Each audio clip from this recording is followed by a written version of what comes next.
Steve is a phenomenal employee. We do an employee engagement survey every single year, and Steve comes up repeatedly. In the last 7, 8 years, he's probably the most mentioned person. Everybody knows him, everybody cares about him.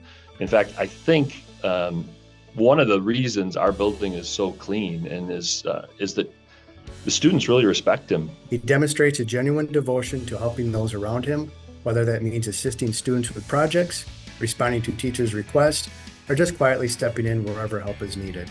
He's multiple times has taken on extra duties, including he got his bus license so he could help us out because we were kind of hurting in that area. He has created multiple accessibility devices and options for students that have severe physical needs and challenges. So the ability for a student, to play hockey who's in a wheelchair in Fayette.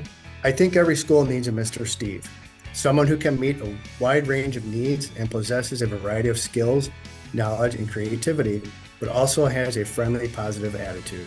I'm just very excited to celebrate this with Steve because he truly deserves it.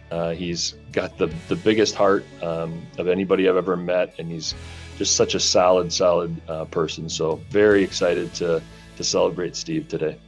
I really feel appreciated every day, so it's very special and it means a lot to me, but I just, like I said, I'm appreciated every day. Everybody makes me feel that way, so it's just, I guess, a confirmation. I'd like to thank Tom McCormick, my boss, and Marty McGinley, the administrator, Candy Horton, the principal, everybody from here at Wheatland Center that makes my job easy, so I appreciate that.